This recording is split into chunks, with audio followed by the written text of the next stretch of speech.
Maurício, lá no Feeling, com como que é vivido isso na pele de verdade, e não só aqui como a gente fala, que o nosso LinkedIn acaba sendo muito superficial e meio raso. E, além disso, a gente almeja ser um grupo de impacto social.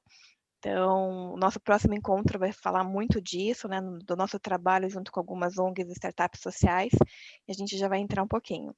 Rapidamente, eu vou passar alguns recadinhos para quem está, né, conhecendo aí o nosso grupo e para o nosso time. Então, para quem está conhecendo, o que é a nossa confraria de desenvolvimento?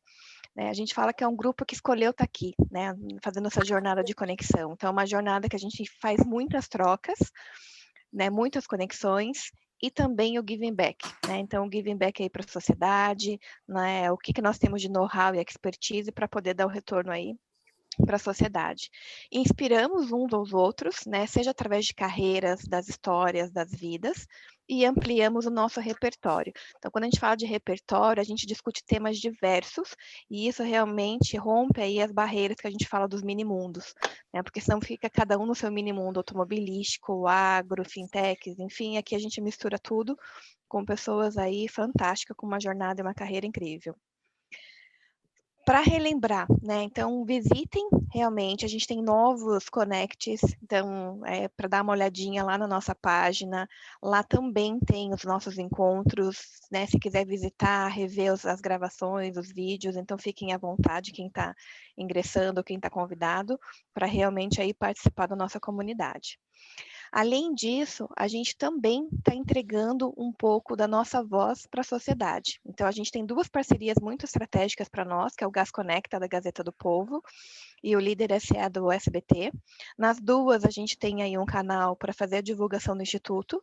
E aí eu queria agradecer, né? Tanto a Karen já escreveu, o Johnilton saiu agora na semana passada, então a gente tem vários connects aí contribuindo e é uma forma da gente compartilhar a nossa expertise.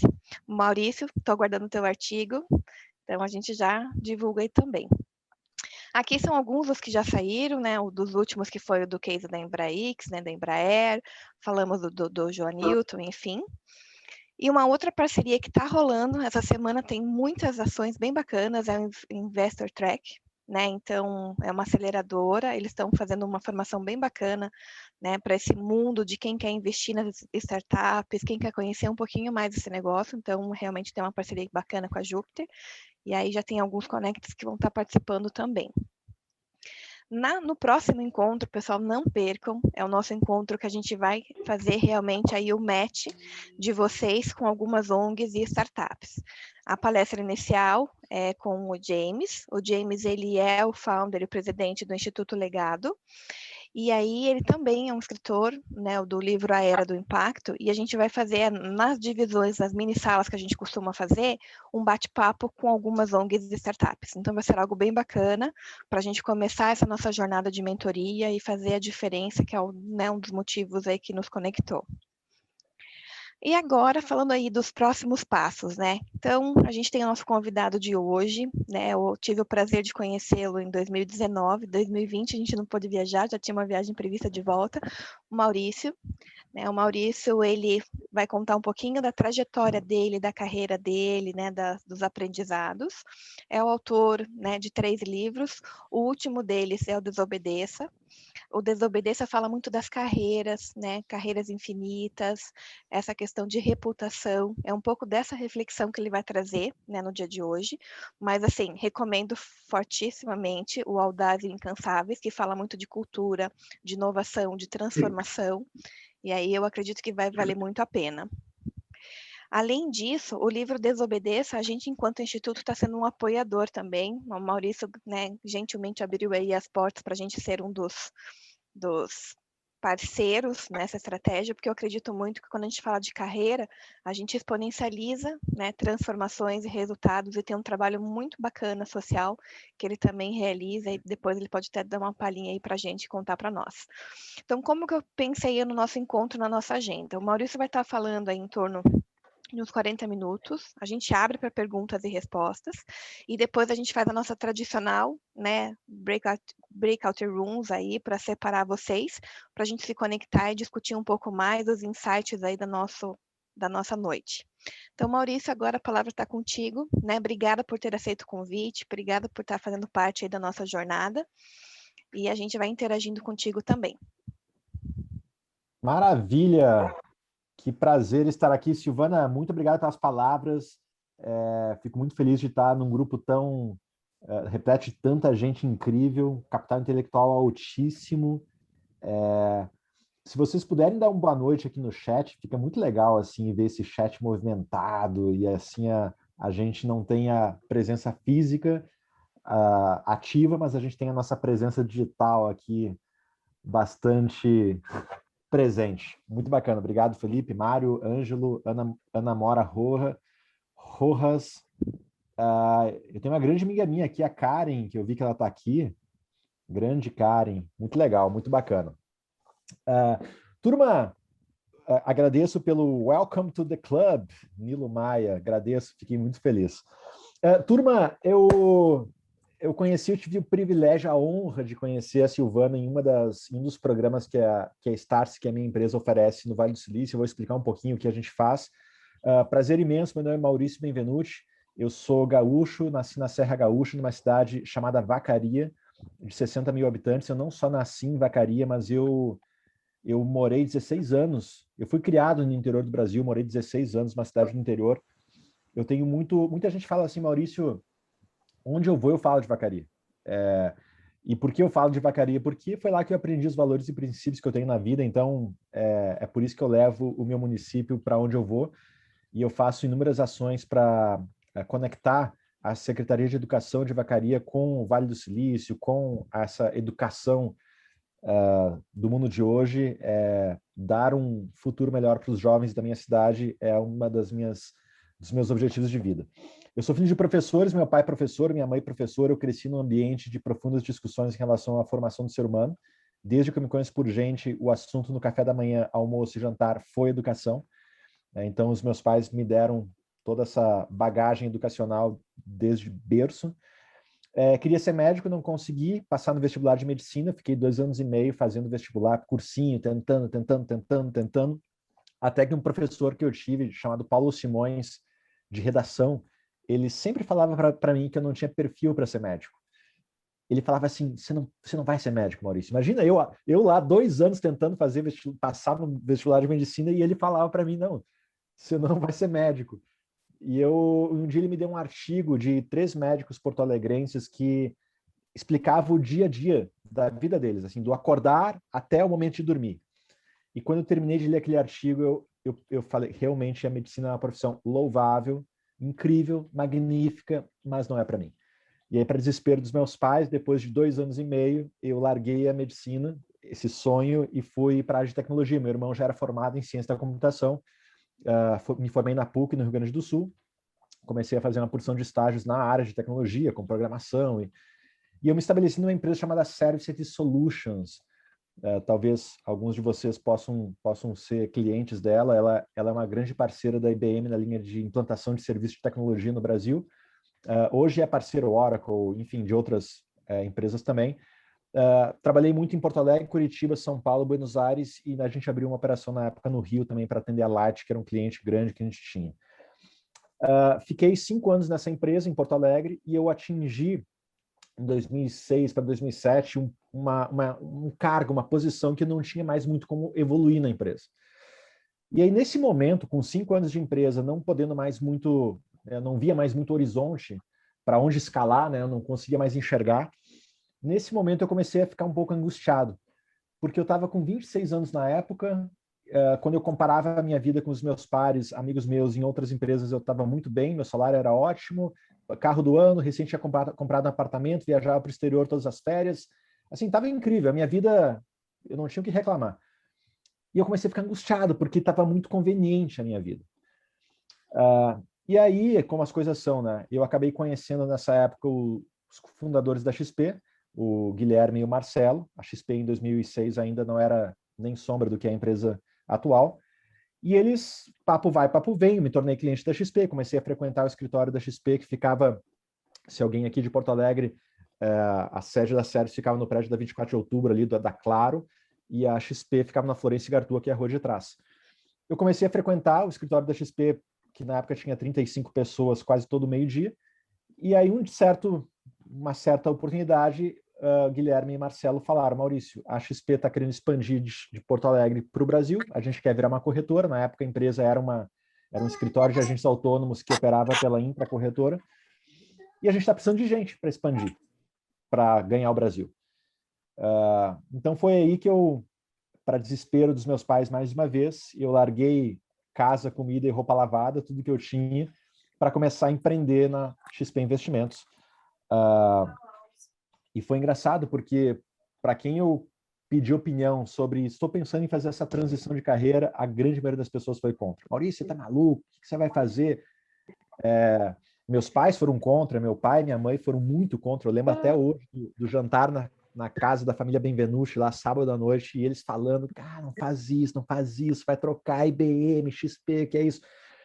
Mas, enfim, eu senti que estava na hora de tomar a decisão na minha vida, e a minha trajetória precisava mudar, e eu não, assim, na minha visão, tudo que uma pessoa com 20, 30, 35 anos não pode ter na vida é conveniência. A minha vida estava muito conveniente, né? Essa é a idade que a gente está com energia para dar e vender.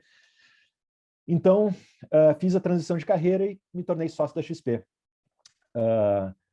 Os meus primeiros 3 anos de XP foram rodando o Brasil.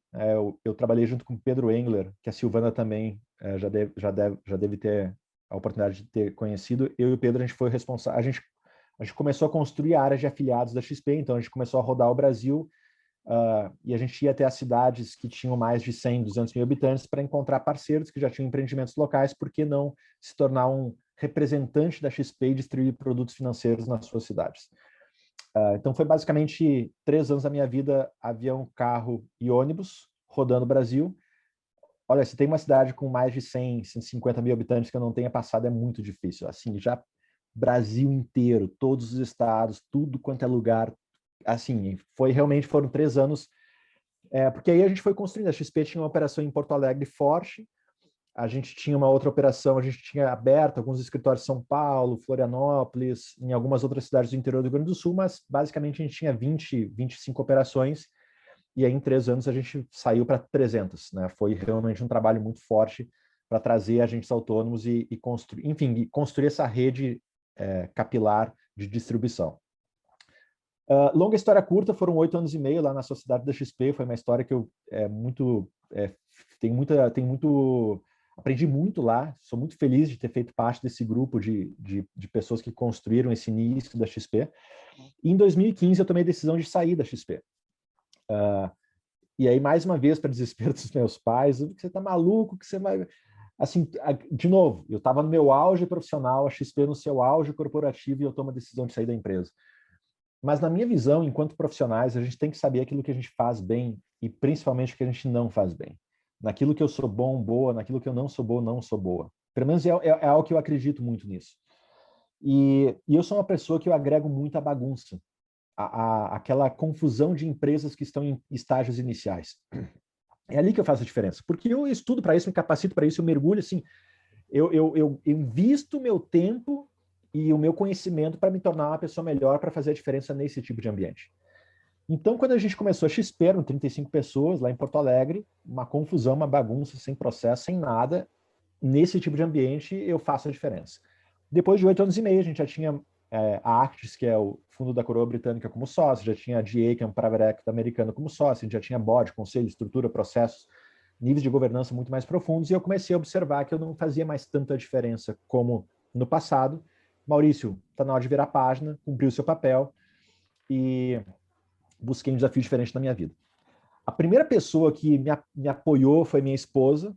Eu falei com muita gente. A minha esposa, na época, estava na Finlândia participando da Slush. Não sei se alguém conhece, que é um dos maiores eventos de inovação do mundo, que acontece anualmente em novembro na capital finlandesa. E ela falou: Maurício, estou contigo.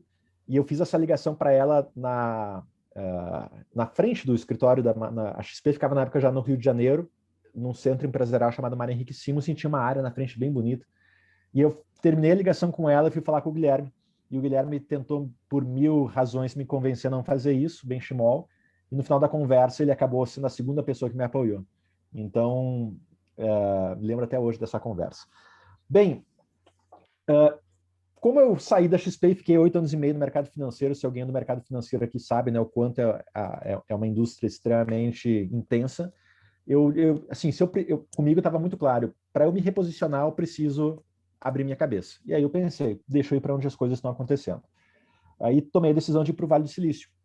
Como eu já conhecia a região, eu já tinha uma proximidade com o Vale por conta da XP. A XP a gente construiu a empresa com base na Charles Schwab, né, que é uma das maiores corretoras americanas que não nasceu em Nova York, nasceu em São Francisco, nasceu no Vale do Silício. Então, eu já tinha ido para lá algumas vezes e pensei, pô, deixa eu ir para o Vale. Meu plano era, vou fazer uma pós lá em UC Berkeley, 18 meses, vou estudar e depois eu volto para o Brasil e me reposiciono. Acabou que eu moro no Vale até hoje, eu estou no Brasil agora por conta da pandemia, minha casa está num storage lá, num public storage em Santa Clara, que é uma das cidades do Vale, e assim que a poeira baixar, eu, minha esposa e minha filha, a gente retorna. Mas o ponto é, quando eu cheguei lá, no início de 2015, eu, tendo considerado meus estudos bons, eu sou formado na PUC, tenho graduação, pós-graduação, tenho MBA na FGV, tendo participado da construção de uma empresa de relativo sucesso que foi a XP. Né, com esse background, eu cheguei no Vale em 2015 achando que eu fosse ensinar. E quando eu cheguei lá, eu comecei a tomar todos os dias um tapa na cara, um atrás do outro. Assim, eu comecei a tomar olé de tudo quanto é lado, de tudo quanto é gente, que começaram a me mostrar que existem formas diferentes de construir negócios e que boa parte dessas empresas que são criadas no Vale e que assumem a liderança global dos seus segmentos não mais em décadas, mas em anos, estão sendo criadas e geridas de uma forma muito diferente à maneira como possivelmente todos nós aqui estudamos gestão de empresas. E na medida que eu comecei a ser exposto a profissionais e organizações assim, na medida que eu comecei a entrar nessas empresas, conhecer o seu DNA, conhecer os profissionais que lá trabalham, conhecer os fundamentos diferentes que são os alicerces desses negócios, assim, ficou muito claro para mim que, Maurício, eu estava com 33 anos na época, você vai ter que se desfazer de algumas verdades que fizeram sentido até aqui, mas que não fazem mais, e vai ter que abrir espaço na tua vida para aprender conceitos novos. Então, 2015 foi um ano, para mim, de completa reinvenção, porque eu me vi começando minha trajetória mais uma vez do zero, né, tendo que reavaliar conceitos, e esse foi o gatilho que me fez mergulhar nesse mundo de inovação, empreendedorismo, tecnologia, como tudo isso se conecta com grandes empresas, com o futuro do trabalho, futuro das profissões, e aí surgiu a Startse na minha vida, que é a empresa hoje da qual eu sou sócio, surgiram os meus livros, surgiu todo esse trabalho que eu venho fazendo de 2015 para cá, no que diz respeito a esses temas de inovação, educação, empreendedorismo e por aí vai. A Startse é uma empresa de educação executiva, a gente tem a nossa sede no Vale do Silício, na China, em São Paulo, a gente está abrindo agora uma operação em Miami, e a gente também realiza programas em Portugal, na Índia e Israel, e já fizemos em Singapura. E a gente busca conectar todos esses polos de inovação com o Brasil para capacitar profissionais e empresas brasileiras e, consequentemente, impactar positivamente o nosso país. A gente já levou mais de 7 mil brasileiros e brasileiras para os programas que a gente executa no Vale. São programas executivos, né, de capacitação, onde a gente busca compartilhar esse DNA dos negócios do Vale com os profissionais brasileiros. E foi nessa oportunidade, numa dessas oportunidades que eu conheci a Silvana, que esteve lá. Espero, Silvana, que você tenha adorado a experiência. E a gente questiona muito os modelos tradicionais de ensino, né? Enquanto a Startse, a gente tem vários ex-sócios da XP, né? A XP já era uma empresa que questionava muito o modelo financeiro, a indústria financeira tradicional, e a gente na Startse, a gente acaba questionando muito o modelo tradicional de educação. Então, a gente é uma empresa que a gente fala, a gente é educação do agora para agora. Até existe nos Estados Unidos hoje um termo chamado nowism.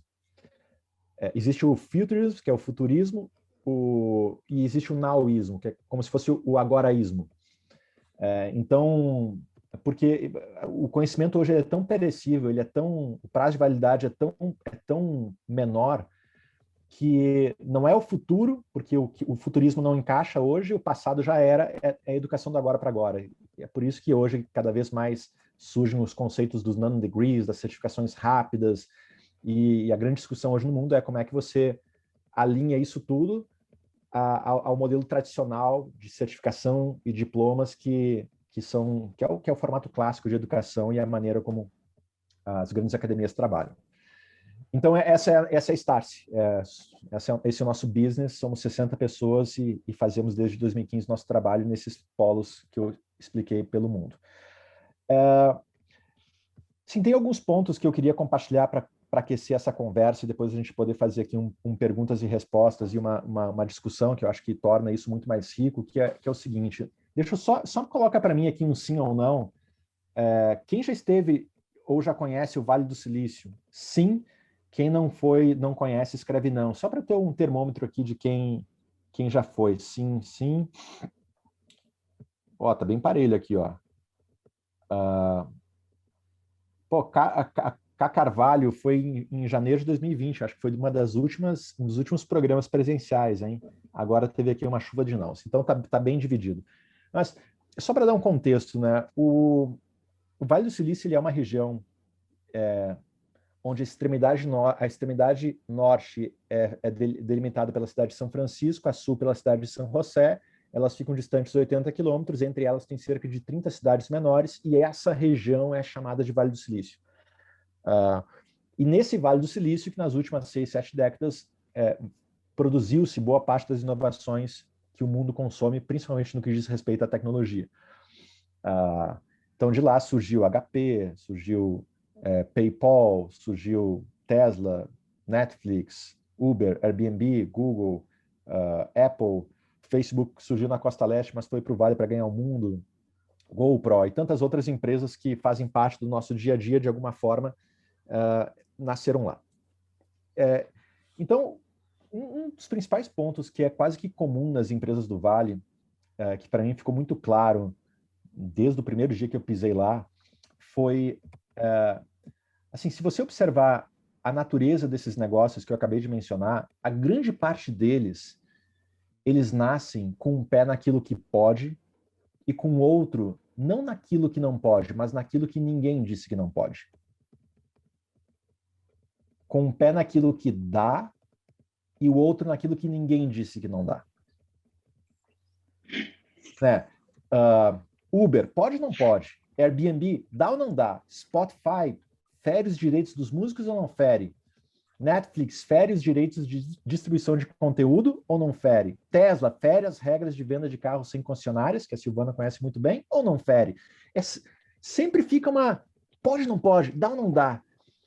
O Vale ele busca muito criar negócios justamente nesse ruído, nessa neblina entre aquilo que é legal e o que ninguém disse que é legal. Então, posto isso, a gente observa que claramente as grandes oportunidades que nos últimos 10, 15 anos foram construídas, não só por empresas do Vale, mas por empresas de outras partes do mundo, mas as grandes oportunidades elas não nascem no senso comum de uma indústria.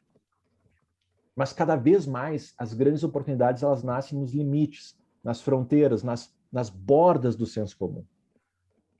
Não no senso comum, mas nas bordas. E para eu ser capaz de transitar por essas bordas e navegar por essas fronteiras, nunca foi tão necessário, Marcelo, Antônio, Sávio é o nome de craque, Sávio, nunca foi tão necessário a gente se permitir questionar mais, interrogar mais, entre aspas, desobedecer um pouquinho a normalidade das coisas. As pessoas que responderam sim aqui, que foram para o Vale, claramente vocês devem ter reparado, se vocês foram a negócios, que aquela região é uma região feita de troublemakers, de causadores de problemas.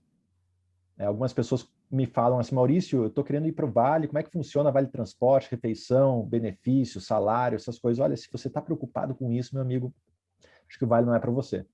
Porque aquela região ela é feita de pessoas que têm uma preocupação muito maior do que essa. Causar problema, no bom sentido. Encontrar problemas e formas diferentes de se resolver esse problema para entregar uma experiência superior para o usuário, para o consumidor, para o cliente, que seja. Então, esse é um ponto que chama muita atenção, porque se você pega as empresas do Vale, são empresas que carregam a alteração de normas, de regulamentos, de leis. Você tem empresas que se adequam, você tem empresas que motivam alterações. E as empresas do Vale estão quase sempre no lado das empresas que motivam alterações. Você pega o Uber, que motivou alteração nas leis de transporte do mundo inteiro, de várias cidades. Você pega o Airbnb da mesma forma. Você pega a própria Tesla da mesma maneira. Você pega E, de novo, são todas empresas que ficam sempre naquela, dá ou não dá, pode ou não pode, que por conta disso, como elas estão muito na fronteira, elas têm sempre esse trabalho, né, de carregar isso e de motivar um reflexo quase como natural, né, a alteração de normas que regem determinadas indústrias. Então, isso é muito característico das empresas da região, mas muito característico. Sempre a fronteira, sempre o limite, sempre a borda. É quase que o sweet spot de quem está lá. É tentar encontrar essas bordas e, uma vez que encontra, criar um modelo de negócios para fazer a diferença dentro dela.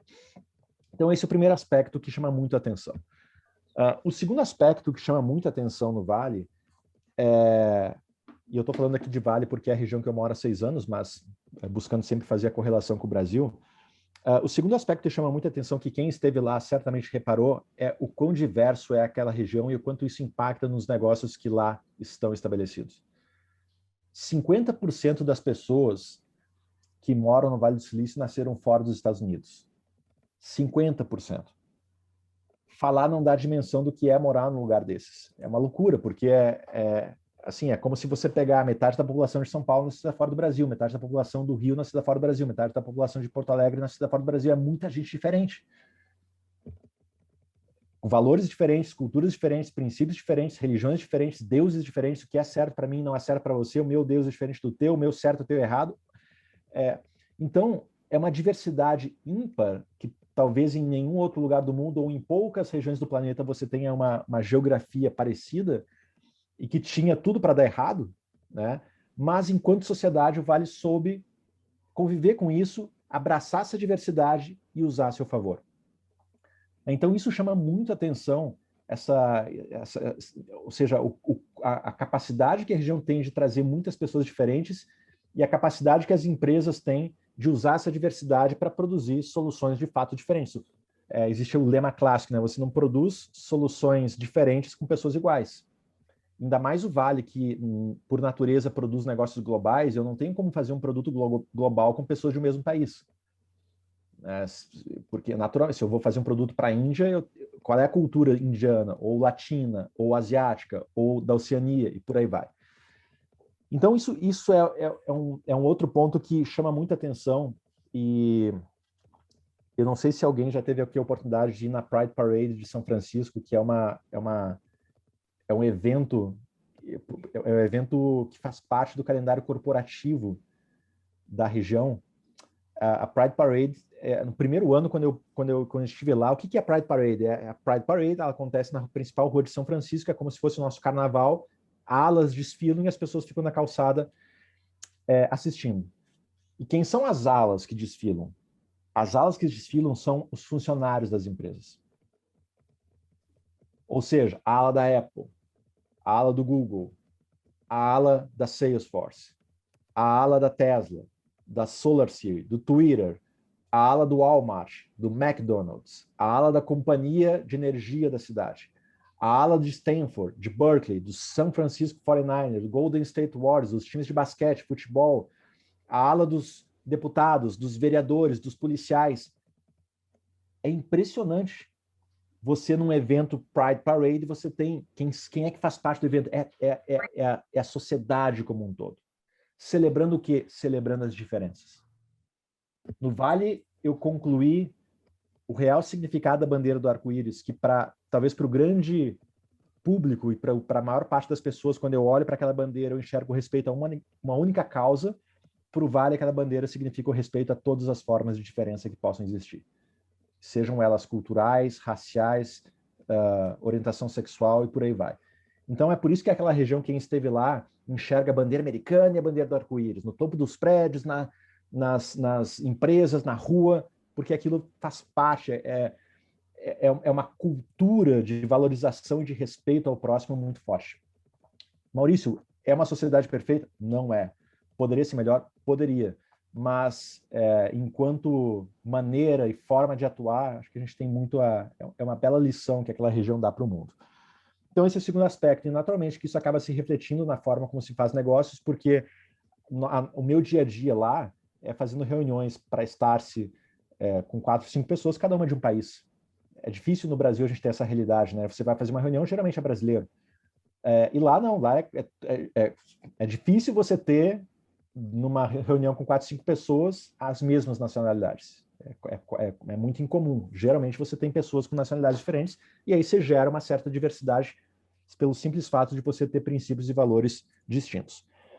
Outro ponto que eu quero chamar a atenção aqui, que para mim foi um choque, que é a questão da simplicidade em tudo. Olha, eu lembrei quando uma vez eu troquei um e-mail com um dos principais gestores de um fundo de private equity de lá. Cara, o e-mail veio cheio de erro de inglês, cheio de desformatado e tal. Aquilo para mim é o exemplo do que o Vale do Silício preza, no que diz respeito a, cara, sabe, eu quero passar mensagem, a simplicidade em tudo. Objetividade, simplicidade na maneira de você se comportar, na maneira de você agir, na maneira de você... O Steve Jobs, camisa preta, calça jeans, tênis, é o estereótipo que representa muito mais do que a vestimenta, mas é a simplicidade da região. E por que isso choca? Isso choca porque aquela região é uma das regiões mais ricas do planeta. O Draper, Tim Draper, que é um dos principais investidores do Vale, ele faz parte da 4ª geração de uma família de investidores, criou a Draper University, que hoje é uma universidade que forma empreendedores, uma das mais disputadas por jovens do mundo todo, foi um dos primeiros investidores do Skype, Hotmail, Tesla. O Tim Draper, dentro desse contexto, inclusive acho que a Silvana foi conhecer, a gente levou vocês lá para conhecer a Universidade dos Super-Heróis. Super, incrível.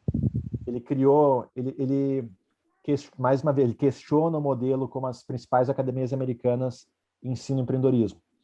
E aí ele criou a sua própria universidade, baseada nos seus próprios métodos, que foram os métodos que ajudaram ele a construir essas empresas todas que eu mencionei. E aí, quando ele emitiu lá o laudo para o MEC americano aprovar e dar o selo de universidade para ele, recebeu a resposta. Negado.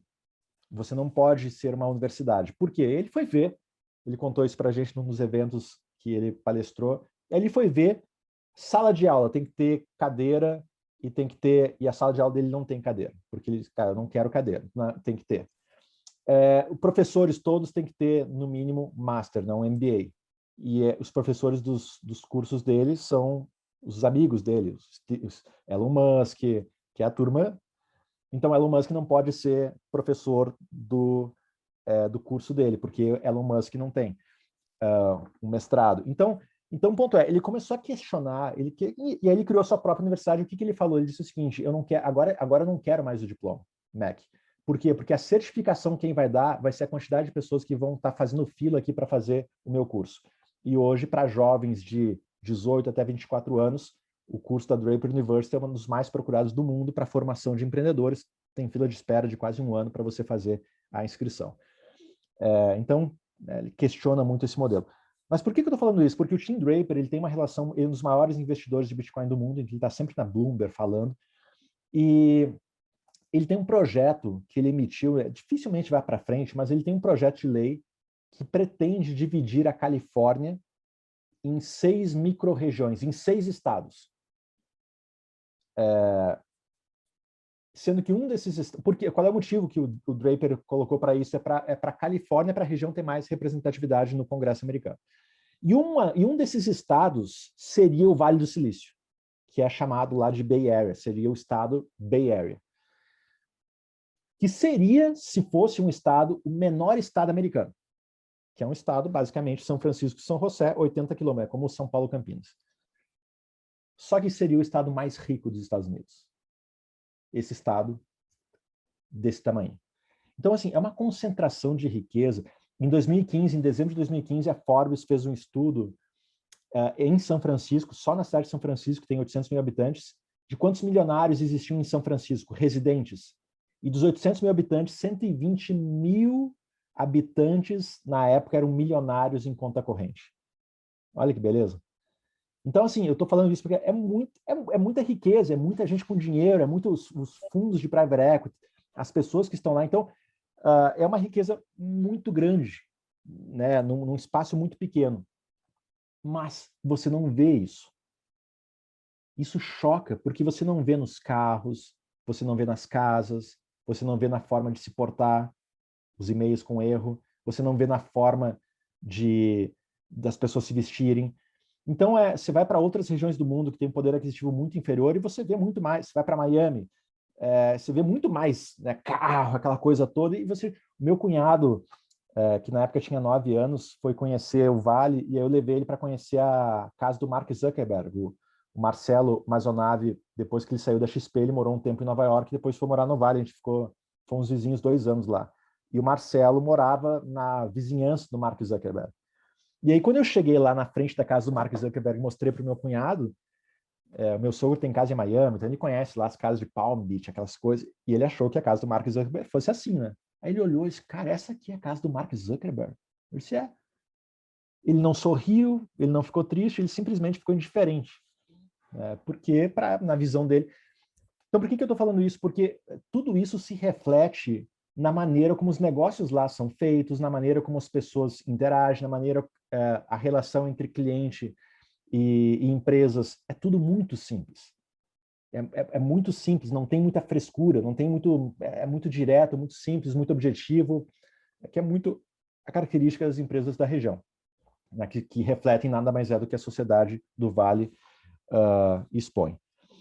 Então, para a gente fechar aqui e a gente começar a fazer um diálogo, tem 3 coisas para mim que fazem um ecossistema de inovação, e o Vale ele tem isso na sua essência, mas outros ecossistemas pelo mundo também têm. Primeiro, rebeldia. Né? Para você ter o estopim, ele começa do rebelde, daquela pessoa que questiona, daquela pessoa que interroga.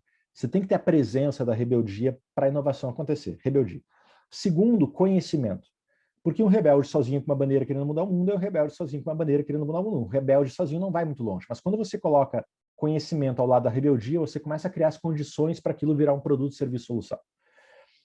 E o Vale tem Stanford, isso Berkeley, tem um capital intelectual altíssimo. E terceiro, capital. A indústria de venture capital do Vale do Silício é uma das mais poderosas do mundo. 25% do investimento de capital de risco no mundo é feito no Vale. 1/4 de todo o venture capital do planeta é feito lá. Então, é muito dinheiro disponível para financiar esses projetos rebeldes, e injetar o fôlego financeiro que eles precisam para, de fato, ganhar atração. Então, o Vale tem esses 3 fatores na sua escala máxima: muita rebeldia, muito conhecimento e muito capital. E esse mesmo tripé que faz de uma região inovadora, você pode aplicar, por exemplo, numa empresa. Eu faço muito essa relação. Numa empresa, para a inovação acontecer, eu tenho que me permitir questionar, eu tenho que ter o lado rebelde vivo na minha empresa para produzir essas frentes mais distintas. Eu tenho que ter o conhecimento, porque sem conhecimento eu não consigo levar aquilo adiante, e eu tenho que, enquanto empresa, financiar de alguma forma aquilo, se eu quero ganhar tração dentro do que eu estou criando. Então, rebeldia, conhecimento e capital, que forma o tripé de ecossistemas de inovação pelo mundo, também é um excelente pano de fundo para a inovação acontecer dentro do universo corporativo. Silvana, eu acho que eu poderia falar aqui de vários aspectos, mas eu acho que são 8 horas e 10 minutos, é um bom momento aqui de a gente fazer abrir espaço aqui para fazer uma conversa e tentar direcionar aqui de acordo com o interesse aqui das pessoas que estão assistindo. Legal, combinado, podemos fazer sim. Enquanto o pessoal vai começando aqui a se aquecer para as perguntas, eu queria só mais um tema rapidinho, que é um spoiler do que é o Desobedeça, o teu livro. Quando você fala de carreira, de reputação, inclusive porque você contou um pouquinho da tua história no início, e eu lembro que lá no Silicon, quando eu estive na visita, você falou muito do que foi a saída da XP, que você não imaginava. Então, dá um overview aí rápido e a gente já começa ali com as perguntas e respostas. Legal. Eu acho que nunca foi tão oportuno para as pessoas trabalharem a sua carreira da mesma forma como empresas trabalham a construção do seu branding. Assim como empresas têm um departamento de marketing inteiro para gerar valor para a marca, realizar ações para que a marca seja melhor percebida pelo consumidor, para que isso crie elos de confiança mais forte entre o público e a entidade. Nós, enquanto profissionais, eu acho que nunca foi tão oportuno a gente começar a pensar um pouco como é que eu cuido da minha carreira, como é que eu trabalho a minha marca, como é que eu crio relações cada vez mais fortes com a minha potencial audiência, meu potencial público, people connect to people, pessoas se conectam com pessoas. A conexão entre pessoas, ela é muitas vezes muito mais forte do que a conexão entre uma pessoa e uma empresa. E a Weber Shandwick, que é uma das grandes agências de PR do mundo, fez uma pesquisa recentemente que ela pegou mais de 1.000 empresas, inclusive empresas brasileiras, e fez um post no perfil da rede social dessas empresas, um post com texto, um horário, um texto e uma imagem. E pediu para os funcionários dessas empresas fazerem o mesmo post, com o mesmo texto, no mesmo horário, só que nas suas redes sociais. Mesma coisa, rede social da empresa, rede social dos funcionários. Resultado, o post dos funcionários teve quase 600% a mais de engajamento e os funcionários tinham, em média, 10 vezes mais seguidores do que o perfil da empresa que eles trabalhavam. Então, isso é um reflexo de como as conexões pessoais elas são fortes. People to people. Né? A conexão entre pessoas é uma conexão extremamente profunda. Né? Então, assim, muita gente fala, Maurício, você faria alguma coisa diferente na sua carreira? Eu diria, jamais. Tudo que eu fiz, faria tudo igual. Mas eu faria uma coisa, se eu pudesse mudar, teria uma coisa que mudaria. Não é mudaria, eu acrescentaria. Durante os 8 anos e meio que eu fiquei na XP, que foi um período maravilhoso da minha vida, eu não investi 5 minutos da minha semana para trabalhar o Maurício enquanto profissional. Porque eu sempre fui o Maurício da XP. Meu sobrenome não era Benvenuti, meu sobrenome era XP. XP. Telefone, Maurício da XP, bom dia, Maurício da XP, boa tarde, Maurício da XP, boa noite. Eu era conhecido como Maurício da XP onde eu ia. Era Maurício, assim, esse era o meu valor profissional, ele era atrelado à placa da empresa que eu trabalhava. Como eu era um sócio da XP, e o XP estava do lado do meu nome, assim, eu era muito demandado, as pessoas queriam falar comigo, tinha sempre de almoço, janta, evento para ir, enfim. Quando o Maurício da XP voltou a ser o Maurício Benvenuti, no momento em que eu saí da empresa, o Maurício da XP tinha um super valor, o Maurício Benvenuti não tinha. E aí o meu telefone, que não parava de tocar quando eu estava na XP, parou de tocar. E aí aquela agenda de almoços que eu tinha toda semana passou a não ter mais. E aí os Globo News, que me procurava toda semana para fazer algum tipo de entrevista, passou a não me procurar mais. Por quê? Porque eu construí o meu valor atrelado à placa da empresa que eu trabalhava. E aí, o Maurício da XP, ok, quero você. Maurício Benvenuti, não, porque Maurício Benvenuti não tem valor. Então, em 2015, quando eu saí da XP e eu comecei a viver isso, cara, isso para mim foi angustiante. Eu vivi quase uma crise existencial. Culminou justamente com a minha ida para o Vale. E aí eu comecei a pensar, será que não existe uma forma de construir carreiras nos dias de hoje onde eu seja capaz de agregar valor ao profissional e, consequentemente, esse valor que eu sou capaz de agregar à minha carreira, eu posso agregar ainda mais à organização que eu faço parte? E aí, cheio de dúvidas, eu desembarco no Vale e aí eu sou exposto justamente a uma realidade, a um ambiente onde isso é muito valorizado. As empresas estimulam muito no Vale que seus profissionais sejam autoridades máximas no que fazem, reconhecidos pelo mercado, com reputação altíssima. Por quê? Porque na cabeça das empresas, quanto mais reputação meu funcionário tiver, quanto mais respeito ele tiver, mais vai ser a conexão, mais profunda vai ser a conexão dele com a sua audiência e, consequentemente, quando ele falar o que faz e falar o nome da minha empresa, essa conexão é estendida para a empresa em que ele trabalha. Então, o Desobedeça, que é o livro que eu acabei de lançar, que eu falei antes aqui no início, está indo para a 2ª edição, ele apresenta justamente essa jornada baseada no que eu aprendi e vi as empresas do Vale do Silício realizando, de como o Maurício, de 6 anos atrás, que era o Maurício da XP, que rodava o Brasil falando sobre finanças, investimentos, tesouro direto e como investir na Bolsa, como é que o Maurício passou a ser o Maurício hoje em dia que fala de empreendedorismo, tecnologia, inovação, carreira e por aí vai. E o livro apresenta uma metodologia, uma forma, um guidance baseado na minha experiência e baseado nas empresas e nos profissionais que eu conheço e conheci no Vale nesses últimos 6 anos de como fazer isso. Então, o livro ele é um guia que serve não só para a pessoa, para o indivíduo, para construir um alicerce profissional ainda mais forte, mas também para as empresas, de como eu posso potencializar a reputação dos meus times para, consequentemente, essa reputação do meu time gerar ainda mais reputação para o meu negócio. Então, Silvana, esse é o grande, digamos assim, a grande mensagem que o livro passa. Legal, obrigada aí pelo spoiler. E dando uma notícia para vocês, os nossos connects vão estar recebendo o livro, né? Então a gente tem uma parceria aí super bacana, então em breve vocês vão recebê-lo. Essa semana vai ser lançado. E aí a primeira pergunta é da Karen. Karen, pode fazê-la, por favor. Legal, obrigada. Maurício, que bom te reencontrar, que bom falar com você e saber das novidades, né, e do livro que a gente já estava aqui ansioso esperando. Meu amigo, eu queria que você comentasse um pouco o que você falou sobre esses nanodegrees, né? Assim, essa educação que precisa ser o nowísmo, mais rápido, o agora. Você acha que as empresas estão preparadas para valorizar e recrutar com base nisso? Porque eu vejo, por exemplo, né, na maioria dos formulários que a gente preenche, ou dos processos seletivos, e isso é algo que não é perguntado nem analisado, né? A gente ainda está muito focado na educação formal. Queria que você comentasse se você já está vendo isso acontecer no Brasil também, essa transformação e essa valorização desse conhecimento mais instantâneo, mais rápido. Karen, pô, que prazer falar contigo mais uma vez, hein? Beijão para você. Só colocando aqui, turma, essa aqui tá aqui a logo do Instituto Connect aqui, ó, no livro. Tiveram 42 empresas que apoiaram o lançamento do livro. Fiquei bem feliz com a repercussão que o livro tomou. Karen, agradeço o coração. Assim, a gente tem hoje um mundo onde, segundo a Deloitte, a meia-vida de uma competência hoje é de 5 anos. Então, tudo que a gente aprende perde metade do seu valor em 5 anos, e em 5 anos a gente tem que buscar novos conhecimentos, novas capacitações, se a gente quer se manter na vanguarda, na dianteira, na fronteira daquilo que a gente executa. Só que isso vai de encontro, não ao encontro, vai de encontro ao principal produto do meio acadêmico, que é um produto chamado graduação, que tem início, meio e fim.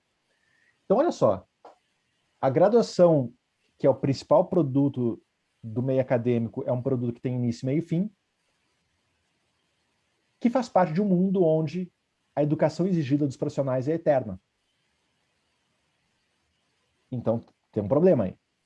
Ou seja, se eu preciso me requalificar constantemente e ser um lifelong learner,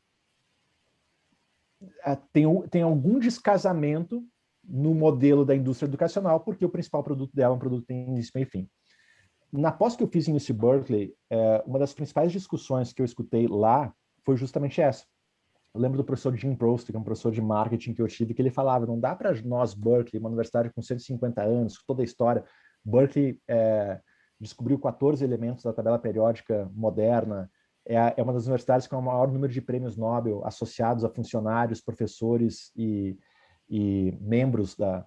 Você chega em Berkeley, tem um estacionamento só para prêmio Nobel, é uma loucura, assim, é um ícone no que diz respeito à indústria educacional. E ele se questionando. Eu não posso olhar a indústria, o transporte, a indústria hoteleira, a mídia, a comunicação sendo transformada e achar que com a educação não vai acontecer. Ainda mais eu, que sou Berkeley, 150 anos de história, esse campus pesado, essa coisa difícil de... Né? Então, Karen, o que eu acredito que a própria necessidade, a exigência que o mercado tem por requalificação e assim, o mercado exige hoje que os profissionais busquem qualificação constantemente. A educação formal geralmente não consegue entregar na velocidade que o mercado exige, e esse descasamento, em algum momento, ele vai ter que começar a se alinhar. Olha só, deixa eu ir para o extremo. Eu li um artigo faz algum tempo atrás, se não me engano, foi da Universidade de Yale, que falou o seguinte, é bem open-minded, mas é um caminho interessante. Ele questionava muito esse produto graduação e questionava muito isso tudo que a gente falou. E aí ele falou o seguinte, olha, visto que o mundo caminha nesse sentido, talvez daqui 20, 30, 40 anos, era a reflexão que o artigo fazia, o evento formatura, graduação, talvez não seja mais necessário. Porque aquela festa fazia sentido no passado, porque eu estou agora com conhecimento para a vida toda. Agora, isso não faz mais sentido. Então, a primeira reflexão foi, talvez não exista mais. E a segunda reflexão foi, uma vez que não existe mais esse divisor, né? Eu estudo, aí tem um divisor e eu passo a vida inteira aplicando, agora é tudo junto, né? Eu estudo, aplico, estudo, aplico, estudo, aplico. talvez o principal produto das universidades, em algum momento nas próximas décadas, não vai ser um produto com início, meio e fim, mas vai ser um produto como se fosse um subscription, onde eu pago 200, 300 dólares por mês para Berkeley para estudar a vida toda. E aí a minha relação com Berkeley não vai ser só de 4, 5 anos, mas vai ser uma relação eterna. Porque hoje, qual é o grande problema? Eu estudo, me formo, e ao longo da minha carreira eu fico fazendo uma porção de cursos de atualização em várias outras instituições, que geralmente não é a instituição que a gente se formou. Eu me formei na PUC, nunca mais fiz um curso lá. Talvez vocês, quem se formou nas federais aqui, a gente vai buscar outras academias, outras formas de capacitação. Então, para o modelo clássico de educação, talvez seja estou inferindo aqui, mas o artigo inferia que talvez possa ser um caminho que a educação tradicional e formal possa tomar. E aí, consequentemente, Karen, isso se reflete na maneira como as empresas contratam, na forma como as empresas buscam seus talentos, no que de fato elas valorizam, porque em algum momento, hoje ainda está no início esse processo, e ainda tem muito o peso do rótulo e do título na hora de você contratar. Mas uma vez que isso caminha para cada vez mais o mundo perecível, exigir que as pessoas se requalifiquem constantemente, então é natural que o peso do diploma ao longo do tempo ele vai se tornar cada vez menor, o mercado tende a acompanhar isso. Legal. Ricardo, pode fazer a tua pergunta e daí na sequência o Luiz. Deixa eu só fazer um comentário antes, Ricardo. Isso não se coloca apenas em... Deixa eu dar um exemplo, onde é que eu quero chegar aqui? Muitas vezes, não, mas médicos é diferente, dentistas. Olha só, a gente teve uma turma de médicos no Vale, 40 profissionais de medicina, num dos programas que a gente realiza lá, e todo início de programa, a gente pede para as pessoas se apresentarem e falarem por que você veio para cá, o que te trouxe aqui. Silvana deve lembrar isso. E aí teve um médico que falou o seguinte: eu sou radiologista. E no meu consultório hoje, durante o dia, eu analiso raio-x, eu faço o diagnóstico por imagem. Eu olho uma imagem e eu faço um diagnóstico porque o conhecimento que eu obtive, eu exerço tudo aquilo que eu aprendi e faço o diagnóstico por imagem. Basicamente é isso que eu faço. E ele disse: eu não imagino estar fazendo isso daqui 5, 6, 7 anos. Porque eu olho para o lado e eu estou vendo cada vez mais tecnologias. E assim, ele falou, é utopia eu imaginar que em algum momento não vai ter uma máquina que faz o que eu faço melhor, mais rápido, mais barato do que eu. Porque eu sou caro, eu sou uma pessoa, então eu vim para isso, ele falou. E olha só, Silvana, ele foi além. Eu jamais imaginei que depois de ter que estudar 2 anos para passar no vestibular de medicina, depois de ter que pagar a faculdade particular de medicina que eu cursei, uma das mais caras do Brasil, durante 6 anos, depois de fazer residência mais 2 anos, eu jamais imaginei que em algum momento da minha carreira, depois de ter feito tudo isso, parte do que eu aprendi poderia se tornar obsoleto. E eu estou aqui, não via a universidade que eu me formei, estou via Startse aqui no Vale, buscando me requalificar, entender o que eu posso fazer daqui 5, 6, 7 anos, o que eu posso aplicar na minha jornada para me manter atual. Então, muitas vezes a gente associa essa conversa a profissões não né, a gente tira do escopo muitas vezes as profissões odonto, medicina, advocacia, mas só para um dos principais públicos nossos no Vale é de advogados e de profissionais da saúde. Tem o Leandro Rubio, que também era diretor de cardio, super renomado e tudo mais, e a gente se fala ainda bastante da missão, criou a missão Covid agora, com médicos conectados, ganhando vários prêmios nacionais e internacionais, e justamente com essa questão de visão da telemedicina, de outras parcerias, então bastante coisa tem surgido aí nessa área. Legal, queria só fazer esse complemento aqui, Ricardo, antes da sua pergunta. Fica à vontade, Ricardo. Vamos lá, obrigado, Maurício. A minha pergunta é mais na área de gestão do conhecimento, né? Em grandes empresas a gente se preocupa muito com isso, né? O que aprendemos com os erros, né? Mas a inovação a gente quer fazer sempre algo novo e colocar em prática, né? Como é que você enxerga esse paradoxo aí? Como é que fica essa gestão do conhecimento, do que nós aprendemos aí com o passar dos anos? Essa é uma excelente pergunta e, no meu entendimento, inovação se faz na gordura das empresas. em geral, a gente busca ser eficiente, né? Empresas buscam... O problema é, 100% de eficiência garante o hoje, mas não garante o amanhã.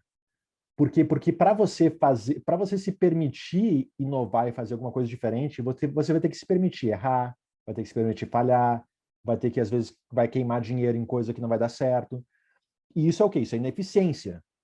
Só que é essa ineficiência de hoje que cria as potenciais soluções que vão sustentar o teu negócio amanhã.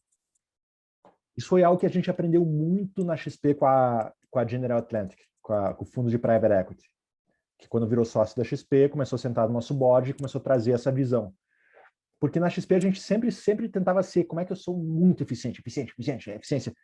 E eles falaram, calma, porque inovação se dá na gordura. Se vocês forem 100% de eficiência, se tiverem 100% de eficiência, vocês estão muito bem hoje, mas vocês estão despreocupados e despreparados para amanhã. Então, você falou só a palavra inovação, só para dar esse contexto. E aí, o que eu tenho visto muito no Vale em relação à gestão do conhecimento e os programas de treinamento que buscam organizar isso dentro da estrutura corporativa, várias empresas, Netflix, antes de ensinar, antes de construir programas de treinamento perfeitos, completos, ensinam antes como que eu posso ter no meu funcionário um autodidata implacável. Como é que eu posso ensinar o meu funcionário a ser um aprendiz por conta própria? Isso, o Martin do Netflix, que é um grande amigo nosso que trabalha no Netflix há muito tempo, a Silvana ali balançou a cabeça, conhece ele foi capa da revista Época Negócios em outubro de 2018, como sendo um dos 50 brasileiros no exterior de maior renome, e ele fala muito isso. O Netflix, antes de montar programas incríveis de treinamento, ele ensina seus funcionários a como que eu aprendo por conta própria, porque na visão da região, do Vale, o D+1, o dia +1, o dia posterior ao dia que eu lancei um programa de treinamento, o meu programa de treinamento já está, de uma certa forma, defasado. Porque o conhecimento do mercado ele é sempre superior ao conhecimento interno. Então, melhor eu ter um funcionário que saiba aprender sozinho, porque ele vai estar sempre up-to-date em relação ao que há de mais atual, do que... É claro que tem programas de treinamento e tal, mas o conhecimento, Ricardo, essa gestão do conhecimento, existe um interesse, um esforço, uma iniciativa muito forte de não só ter o conhecimento, essa gestão dentro da empresa, mas como é que eu mantenho a minha equipe atualizada em relação ao conhecimento mais atual da indústria em que a gente atua. E o conhecimento mais atual que da nossa indústria, ele não está dentro de nós, mas certamente está fora. Então, como é que eu faço esse funcionário ser sempre um pescador, uma pessoa que consegue pescar informação fora e trazer para dentro? Então, Ricardo, isso é uma... A gente adotou muito isso aqui na Startse, dentro do que a gente faz, e assim, a gente tem gratas surpresas com os resultados que a gente obtém. Luiz. Show, obrigado.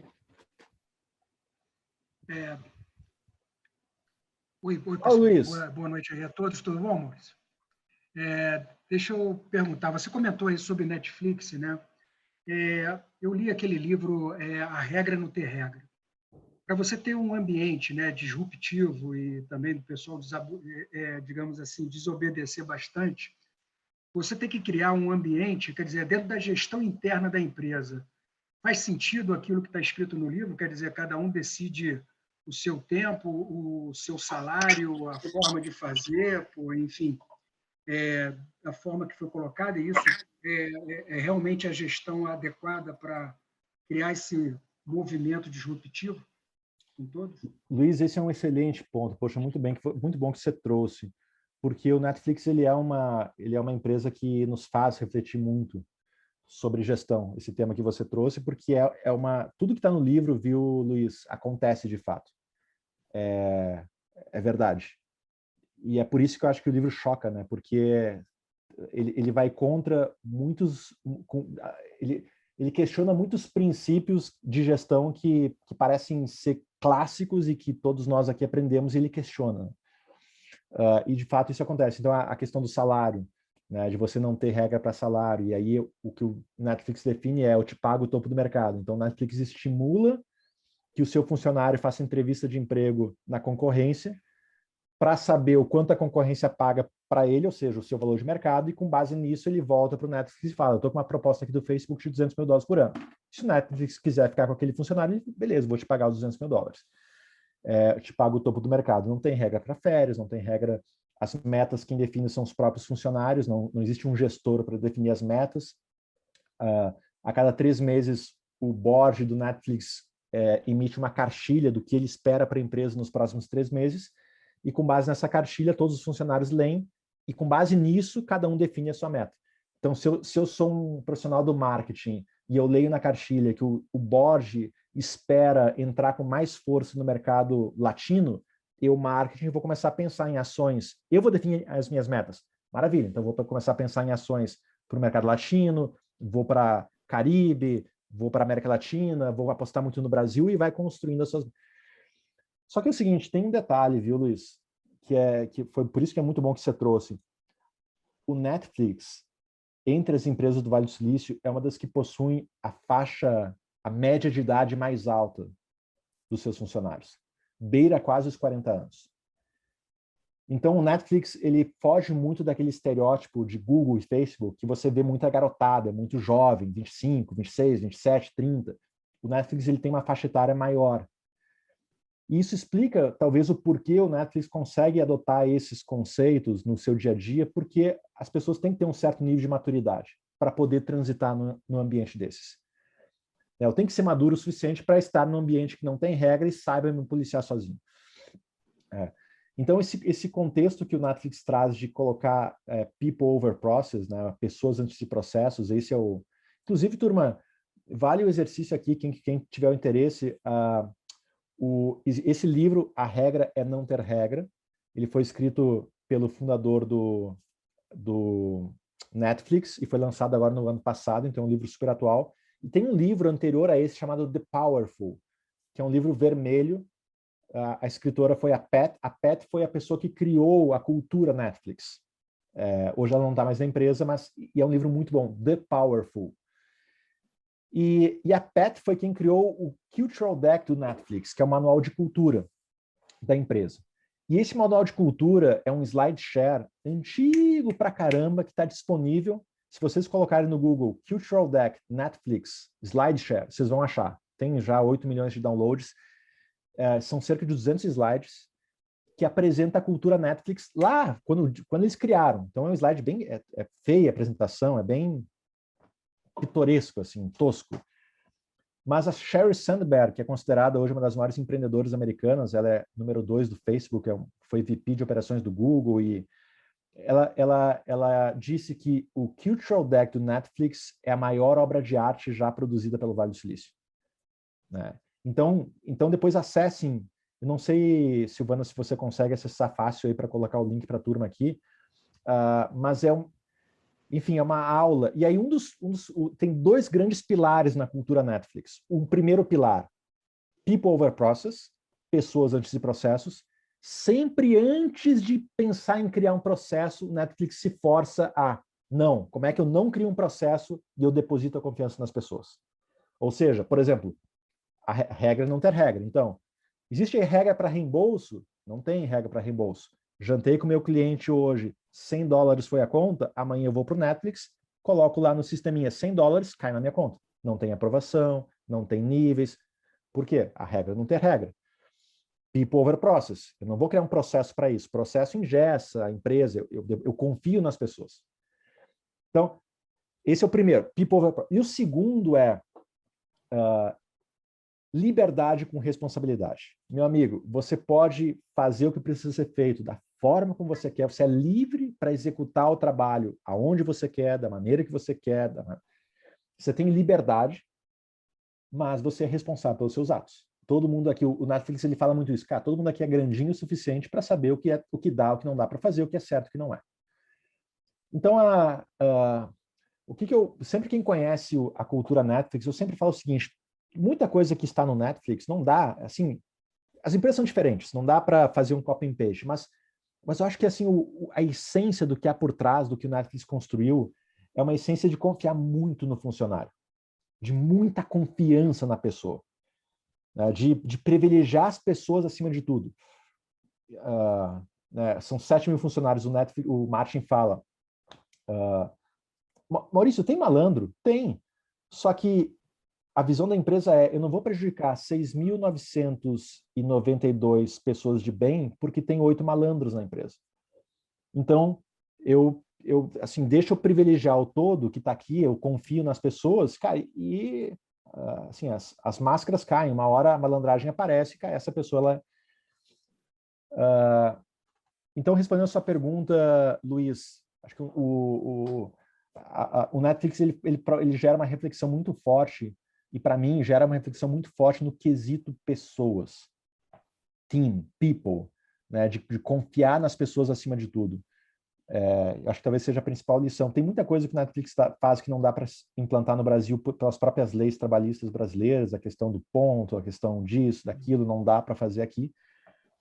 Apesar, por exemplo, que na XP até o momento em que eu trabalhei lá, a gente não tinha ponto, a gente prezava, eu tive que ir inúmeras vezes em fóruns do Brasil defender a XP, a gente perdia a causa, porque algumas pessoas saíram da empresa, a gente não tinha ponto. Só que a gente tinha essa cabeça, eu não vou prejudicar 600 pessoas de bem porque tem 5, 6 malandros. E a gente ia lá, perdia a causa, pagava, mas enfim, a gente tentava sempre privilegiar o todo. E na nossa cabeça a gente era uma empresa que a gente não, cara, ponto pra gente não combina com o que a gente quer ser. Então a gente não tinha. Luiz, então acho que eu naveguei um pouquinho aqui, pelo menos acho que essa é a visão que o Netflix, na minha ótica, apresenta para nós de fora enquanto empresa. Pessoal, vamos lá. A gente tem umas perguntas aqui, Maurício, para você tentar talvez fazer um apanhado geral e a gente conseguir manter aí nosso horário. Tem uma das perguntas que daqui a pouco eu já passo para a Giovana e para o Nilo, mas tinha duas que estavam aqui no chat. Uma do Minazzi, se você conhece alguma grande empresa que foi capaz de ser rebelde o suficiente e priorizar oportunidades de negócio e os recursos para inovar, né, de forma disruptiva, o próprio mercado. E uma outra, deixa eu só achar aqui que estava um pouquinho antes. Vou responder a primeira. Tá bom, vai lá. A primeira é de alguém que está aqui. Olha, eu sou fã do trabalho que o Banco do Brasil faz.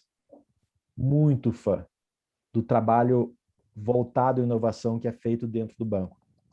Porque Banco do Brasil, 200 anos, semifuncionários, com toda a estrutura que tem, com todos os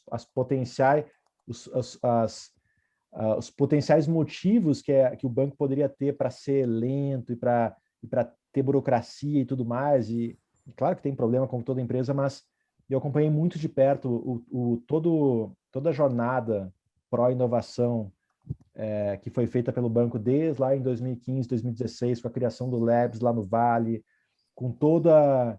Porque é o seguinte, o que o banco fez, o que para mim o erro de muitas empresas é o seguinte, tenta inovar sem mudar a cabeça das pessoas. E aí não vai. Olha só, como a gente recebeu 7 mil brasileiros no Vale, assim, de praticamente das principais empresas do país, Banco do Brasil, Renault, dos bancos foram todos, hospitais, varejos, mercado, governadores de estado, políticos, enfim. A gente acabou se envolvendo com inúmeros processos de transformação digital de pequenas, médias e grandes empresas. De pequenas empresas, 2, 5, 10, 50 funcionários, a, por exemplo, o Banco do Brasil, 100 mil funcionários. E o motivo das empresas que alcançaram os resultados esperados no seu processo de transformação digital e o motivo das que não alcançaram foi o mesmo.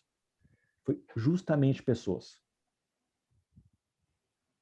As empresas cujas pessoas se permitiram mudar, não, vamos realmente fazer diferente, o mundo está mudando, vamos mudar, vamos fazer uma forma... As pessoas mudaram, primeiro as pessoas, consequentemente, todo aquele plano de transformação digital acabou indo na direção esperada. As pessoas não mudaram, não, eu sempre joguei assim, não tem por que jogar diferente, o time que está ganhando não se mexe, as pessoas não mudaram, a tão sonhada transformação digital não aconteceu. Então, o que o Banco do Brasil fez? O Banco do Brasil, ele começou mudando o quê? Pessoas. A gente recebeu lá no Vale quase os 50 VPs do banco, os responsáveis por tomar todas as decisões da empresa foram para lá. cara, entendendo que existe um jeito novo, um mundo novo, eu tenho que ter que estabelecer uma base lá, começar a fazer todo um trabalho de transferência de conhecimento, né, desse novo mindset para as equipes internas. Na UniBB, lá no Banco do Brasil, a Startse começou a colocar uma porção de conteúdo, ou seja, eles pegaram isso a ponto... o Pedro Engler, que é o meu sócio na Startse, ele foi CEO do Infomoney e tal, ele foi num evento no Inspira, que é um dos eventos do Banco do Brasil, e quando ele saiu do evento, ele mandou foto e tal no nosso grupo. Ele falou, eu não estou acreditando no que eu estou vendo, ele disse. Começou o evento, uma banda tocando, uma banda de rock e tal, e aí ele apaga todas as luzes, e aí começa a montar um tijolinho assim. Eu lá sentado, e começa a montar tipo um muro na minha frente, assim, no telão. Era tijolinho por tijolinho, contando a história do banco. Banco do Brasil, o primeiro tijolo, quando foi criado, aí fez isso, e aí foi construindo, e aí construiu o muro. E aí depois, sabe aquele emoji, esse emoji aqui que tem lá no celular, né, o emoji do soco? Aí quando vem o emoji do soco, brum, é aquele muro inteiro, desaba. O Banco do Brasil, o próximo Banco do Brasil vai ser diferente do Banco do Brasil que nos trouxe até aqui. Tipo assim, disrupção total. Essa é a mensagem que o banco transmitindo para os funcionários. Então, respondendo a pergunta Minasi, assim, acho que não sei se você sabe, mas o app mais bem avaliado na App Store e no Google Play entre todos os bancos brasileiros, os principais bancos tradicionais, é o do Banco do Brasil. Talvez aqui muitos poderiam pensar outros bancos, mas isso é fruto de um trabalho que vem sendo feito ao longo do tempo de uma empresa que tem 100 mil funcionários, 200 anos de história. Então, para mim, assim, é um excelente case, né, de uma empresa que tem, enfim, o tamanho que tem, a história que tem, que poderia ter todos os problemas e desculpas para não evoluir, e eu acho que eles fazem um trabalho excelente. E Silvana, eu sei que estamos curto de tempo, mas eu dei uma paradinha aqui, se eu puder fazer uma pergunta bem rápida, aí você decide se vai responder ou não, Maurício, por causa do tempo, mas não sei se você tem filhos, você que viveu essa revolução educacional, está vivendo e sabe, pelo menos imagina onde ela vai nos levar num curto espaço de tempo aqui, que conselho você daria para o seu filho? Boa pergunta. Eu tenho uma filha chamada Antonella, que é o amor da minha vida. 1 ano e 10 meses. Assim, o que eu acho em relação à educação? Eu acho que mais do que a tecnologia, acho que tudo isso vai contribuir muito, mas na minha visão, a educação dessa garotada, acho que a principal evolução que precisa existir é em relação à forma. Aproximar a sala de aula da realidade de mercado, do dia a dia. Na minha visão, talvez essa seja a principal evolução. Vou dar um exemplo. O Marcelo, quando morou lá no Vale, o Marcelo tem 2 filhas e um filho. E as 2 filhas, o filho dele era pequenininho na época, as 2 filhas estavam numa escola no Vale do Silício. Ele me levou para conhecer a escola. Eu cheguei lá e fui conhecer a escola das meninas. E aí a diretora não era diretora, uma coordenadora pedagógica, fez uma pergunta para mim, disse: Maurício, como é que vocês no Brasil resolvem um problema de matemática? Como é que é o problema de matemática? Aí eu não entendi muito bem a pergunta dela, mas olha, se eu entendi essa pergunta, eu aprendi a fazer um problema, X vale tanto, Y vale tanto, acontece alguma coisa, acho o valor de Z. E ela falou, é assim nos Estados Unidos também. Mas como é que é o problema da prova de matemática aqui da nossa escola? Prova de matemática. Problema. Quantos carros cabem em uma rodovia? Interrogação. Essa é a questão da prova. E aí cada garoto, cada garota vai definir, com base nos seus critérios, que variáveis vai considerar, que variáveis não vai considerar, o que ele vai colocar como hipótese para resolver esse problema. Então, uma potencial resposta, considerando uma estrada de 1 quilômetro, considerando que ela tem 3 faixas, considerando que cada carro tem em média 3 metros, segundo essas condições que eu criei nessa estrada cabem tantos carros. Então, o ponto aqui... Aí eu perguntei, mas cara, que genial, mas por que, né, isso? Ela falou, poxa, porque, Maurício, na vida real, nua e crua, tal como ela é, as pessoas não acham X e Y bonitinho na nossa frente, piscando para tomar a decisão. Todo mundo aqui sabe que na hora de tomar uma decisão, a gente vai ter tomada de risco. Será que eu considero essa variável? Será que eu não considero? Será que se eu considerar vai ficar muito complicado de resolver? Será que se não considerar vou ter dados muito rasos para tomar essa decisão? Essa é a vida real. Então, como que eu aproximo o dia a dia educacional da formação básica educacional cada vida real que a gente vai encontrar a partir do momento que a gente vai passar a fazer parte dela, do mercado e tudo mais. Então, na minha visão, respondendo a pergunta, Minasi, eu acho que a tecnologia vai contribuir muito, a gente vai viver cada vez mais esses nanodegrees, essas certificações curtas. Só para vocês terem uma base, a Udacity, que é uma universidade que fica no Vale do Silício, ela é uma universidade que só forma profissionais para profissões que ainda não existem.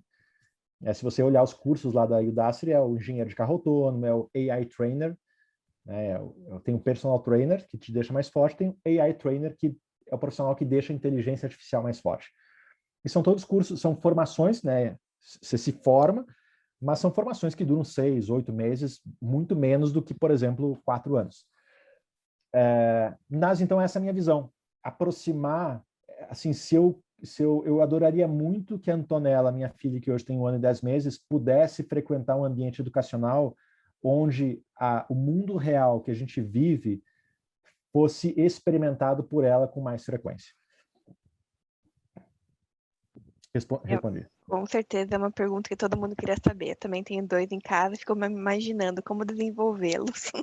Enfim, Giovana, manda essa pergunta aí para nós. Desculpa, eu falo muito, mas eu não posso deixar de falar isso, porque vocês devem ter acompanhado o caso da Elisa Flemmer, a jovem de 17 anos, que há 2 anos atrás tomou a decisão de estudar por conta própria. Ela estudou o 2º e o 3º ano do 2º grau em casa, ela adotou o homeschooling. Passou em 5º lugar na PUC para engenharia civil e, obviamente, não conseguiu cursar porque a justiça aplicou a lei, né? Você não pode cursar um curso superior sem diploma do ensino médio. Então, acho que sabe, eu conheci a Elisa. A Elisa é um talento do nosso país. Ela sabe, quando você conversa com alguém que é diferenciado, ela é diferenciada. Não é que ela decidiu estudar sozinha. Ela estudou as principais formas e métodos do mundo para estudar por conta própria, montou o seu próprio método, 6 horas por dia, ela mostrou lá no quarto dela, assim, um negócio que eu não sou capaz de ter a organização que ela tem e ela criou um método dela, e há 2 anos que ela vem estudando por conta própria. Então, acho que, de novo, a gente está falando aqui, né, das leis, né? Como é que a gente adapta o novo do antigo? Mas acho que isso, de novo, a educação, pegando Minasi, assim, como é que a gente cria, né, um ambiente onde o dia a dia se aproxime mais no mundo educacional. Assim, eu fiquei por um lado, muito triste pela Elisa, porque o que aconteceu foi um convite para ela ir para fora do Brasil, né? Possivelmente ela vai cursar a faculdade no exterior, porque no exterior ela vai ser aceita. Mas, ao mesmo tempo, isso é uma inspiração e uma motivação para nós. Na Startse, a gente está ajudando ela de todas as formas, tudo que a gente pode fazer, a gente está fazendo. Cara, para como é que a Elisa, que certamente pode fazer muita diferença no nosso país, como é que a gente mantém esse vínculo com o Brasil e pode ajudar ela a desenvolver a sua carreira, a sua profissão e trilhar o seu futuro. Desculpa, tá, Silvana, mas é que eu não podia deixar de falar sobre isso. Sem problema. Giovana? Boa noite, Maurício. Prazer te conhecer.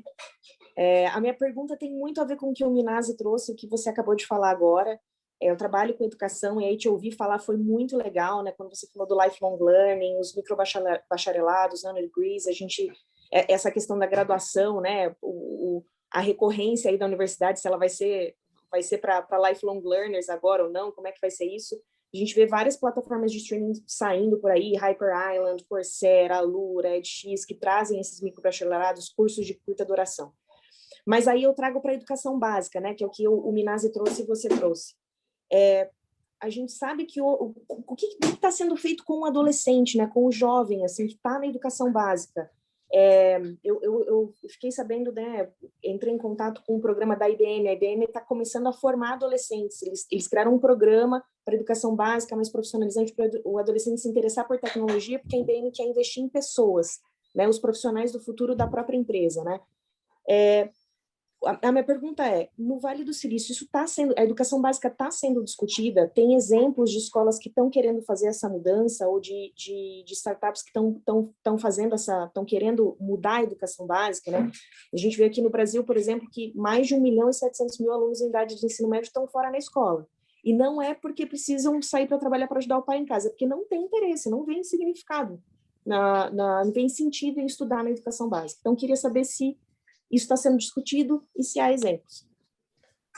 Ótimo, Gil, esse é um bom ponto e eu gostaria que fosse mais discutido do que... Eu acho que ainda a discussão ela é muito restrita a fóruns e grupos específicos voltados à educação. Assim, eu vou dar um exemplo. De novo, a gente desenvolveu um projeto junto com a Junior Achievement, que você deve conhecer, né, que é uma ONG que existe há 100 anos e que leva esse conceito de empreendedorismo para jovens do mundo inteiro. E a gente criou na Startse, junto com eles, um projeto chamado JA Startup, que é para levar esse conceito de encarar o empreendedorismo como uma atitude. Né, de eu, enquanto jovem, eu entender que empreender, eu posso empreender a minha própria vida. Como é que eu empreendo a minha própria vida, a minha própria família, né? Atitude. Eu posso ser um empreendedor numa empresa, um intraempreendedor, que eu levo a empresa para frente, não preciso ficar esperando a empresa me levar. Enfim, e a gente montou um programa e a gente começou a rodar esse programa pelo Brasil. Inclusive, se você quiser, Startse, JA Startup, tem o site, tem... E sabe, Gi, eu tenho total consciência que eu moro numa região extremamente privilegiada no mundo. Vale do Silício goza de privilégios que são raros os locais do mundo que possuem. E eu sempre me questiono assim, eu estou no 80, será que funciona no 8? Será que no outro extremo isso tudo aqui também acontece?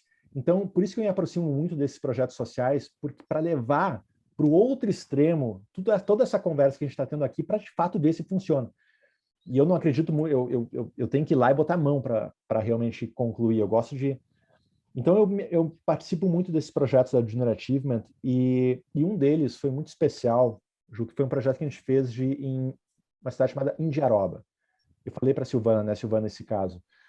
A gente foi para Indiaroba, é uma cidade no interior de Sergipe.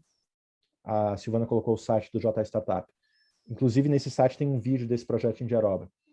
E a gente foi lá e a gente ficou 4 dias, eu e mais outras 3 pessoas, com quase 30 jovens, em Indiaroba, nos menores IDHs do Brasil, uma região, assim, com muitas dificuldades. Muitas dificuldades. Interior de Sergipe, as pessoas moram em povoados, assim, é uma região muito pobre, assim, muito, muito carente de tudo. E aí, no primeiro dia, quando eu cheguei lá, eu falei para a garotada, pessoal, garotada de 15, 16, 17 anos, quais são os problemas que vocês têm aqui? Maurício, violência, assalto, roubo, não tem emprego, não tem expectativa futura de vida. Ok, como é que vocês resolvem isso? O prefeito não faz nada, Maurício, só tem pilantra, corrupto, não tem empresário que investe aqui para gerar emprego. Esquece o prefeito, esquece o empresário, como vocês vão resolver o problema de vocês.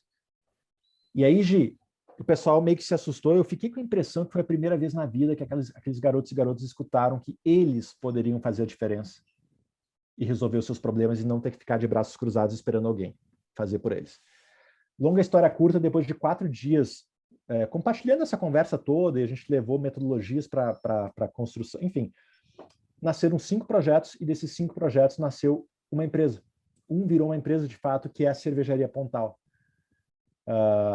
Olha a forma como as pessoas, os meninos construíram tem uma fruta típica na região, que é a mangaba, que é típica no Sergipe, e na época da colheita tem muito mais mangabeira, tem muito mais mangaba do que gente para comer em Indiaroba. Então isso gera um problema para o município, porque a mangaba cai, apodrece e fica a cidade suja, tem que limpar. E eles falaram, como é que a gente ajuda a resolver isso? Vamos criar um produto cuja matéria-prima seja mangaba. Vamos criar uma cerveja de mangaba. E eles descobriram que não existia ainda no Brasil e criaram a primeira cerveja de mangaba do Brasil, que deu origem à Cervejaria Pontal. Então, sabe qual é o melhor de tudo isso, Gi?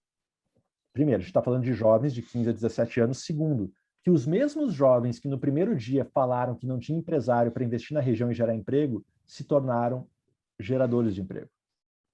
Porque criaram uma empresa, estou até arrepiado de falar, criaram uma empresa, deram emprego para catadores de mangaba, contrataram pessoas, ou seja, estão de uma certa forma movimentando a economia do município. Eles, sabe, e talvez para eles e para esses milhões de jovens que você comentou agora, para muitos deles o destino já está traçado, porque a sociedade já traçou, cara, o teu destino é esse. Para os jovens de Indiaroba lá, possivelmente porque a sociedade, a família, cara, esse é o teu caminho. E o fato de você mostrar, assim, sabe, a gente ficou lá 4 dias. Assim, 4 dias, levamos um pouquinho de conhecimento. Cara, olha só, a gente motivou a turma a pensar, a ir além. Cara, nasceu isso. Então, o meu ponto é, cara, se funcionou em Diaroba, que é esse, sabe, eu tenho um carinho imenso pela cidade, mas é uma cidade que, sabe, que é muito desprivilegiada socialmente. Se funcionou lá, meu amigo, cara, funciona em qualquer lugar.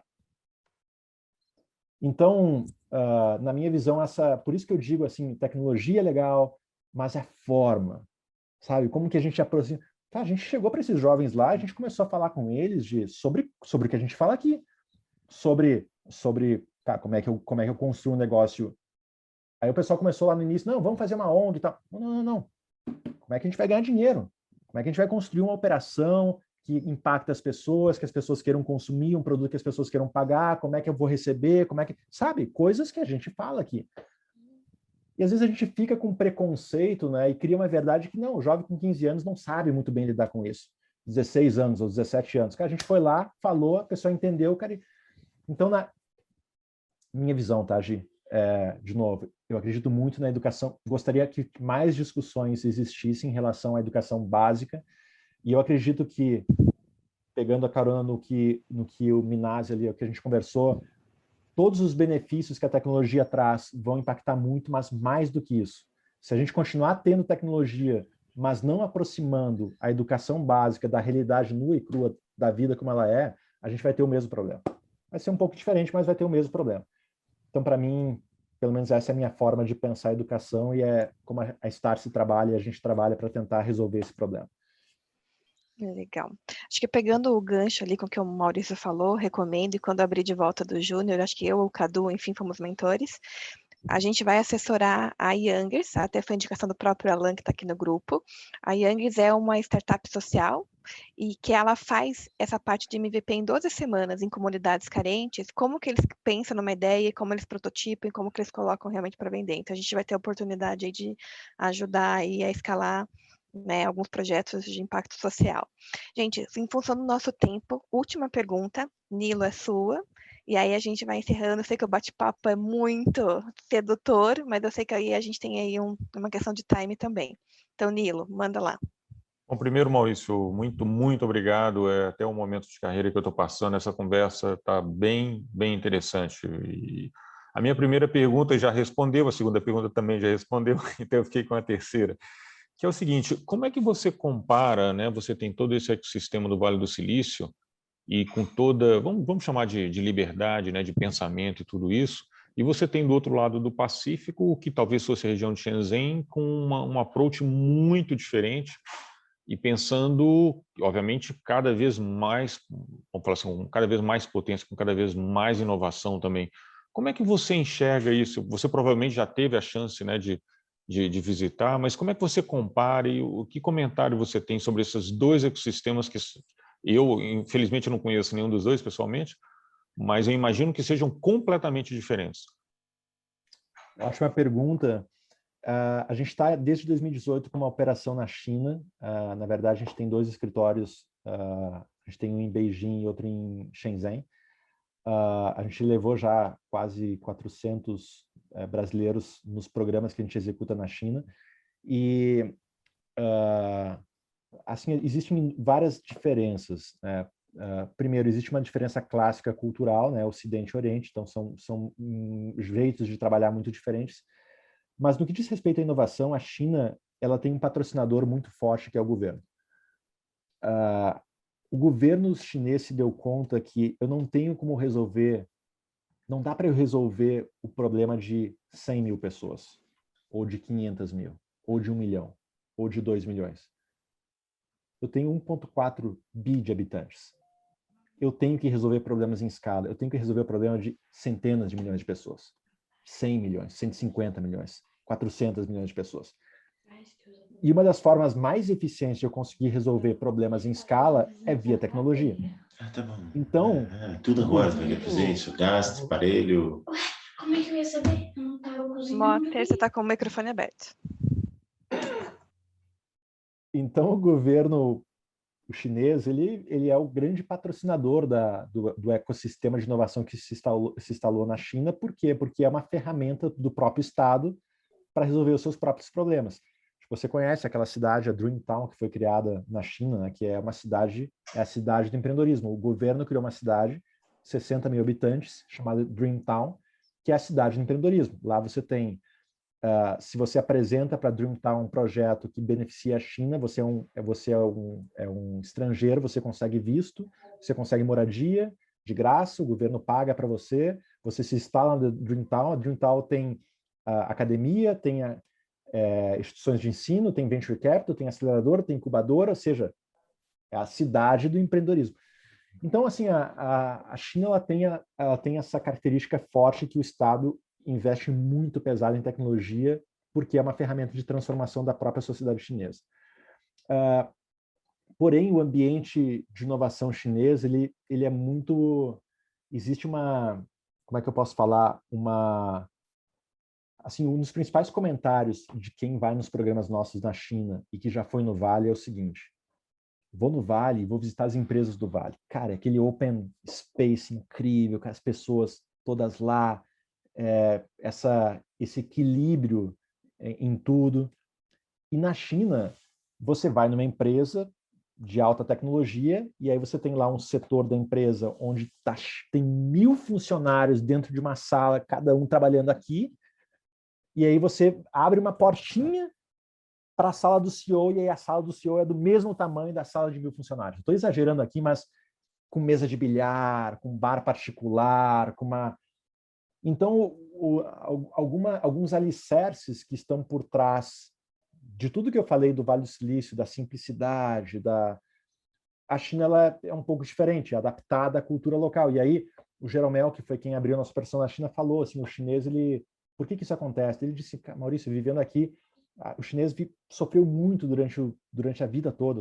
E aquelas pessoas que conseguiram se dar bem na vida sentem uma necessidade de poder usufruir, de poder mostrar, porque, cara, foi a vida inteira assim, cara, sofrida.